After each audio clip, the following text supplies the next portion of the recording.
ఈరోజు మాజీ సైనికుల ఆత్మీయ సమావేశానికి విచ్చేసిన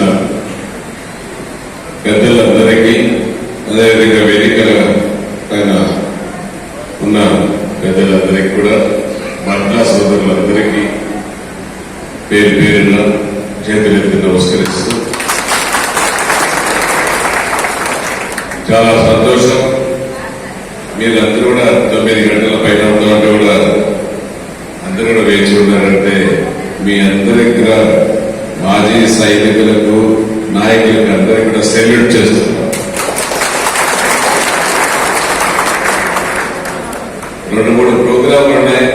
అందరూ కూడా గాజు గ్లాసు గుర్తుకు మీరు, మీ కుటుంబ సభ్యులు, మీ స్నేహితులు అందరూ కూడా కలిసి ఎక్కడికక్కడ మీరు ఏ డివిజన్ లో ఏ బూత్ లో ఉన్నాయో శ్రమ అనుకోకుండా మీరందరూ పొద్దున్న 5 గంటలకే లేచి ఓటు వేయాలని, గాజు గ్లాసు గుర్తుకే ఓటు వేయాలని, రెండో ఓటు కమలం గుర్తుకు ఓటు వేయాలని మిమ్మల్ని కోరి ప్రార్థిస్తున్నాం. ఖచ్చితంగా కూడా మీ అందరికీ, మీరు మా దేశానికి ప్రజలకు రక్షణ ఉన్నారు. తిరుపతిని విశ్రాంతి తీసుకుంటున్నారు. మీకు రక్షణగా మీకు ఏ ఇబ్బందులు వచ్చినా ఇక్కడ రెవెన్యూలో కానీ, పోలీసులో కానీ, మున్సిపాలిటీలో కానీ, ఇతరత్ర మీరుండే చోట్ల, నివాసం ఉన్న చోట కానీ చిన్న చిన్న ఇబ్బందులు వచ్చినా కూడా మా దృష్టికి తీసుకురండి. తిరుపతిలో శాంతిని నెలకొల్పాలని పవన్ కళ్యాణ్ గారి ఆశయాలు, చంద్రబాబు నాయుడు గారి ఆశయాలు, ఖచ్చితంగా తిరుపతి ఏడుకొండల వెంకటేశ్వర స్వామి వెలిసి ఉన్న పుణ్యక్షేత్రం.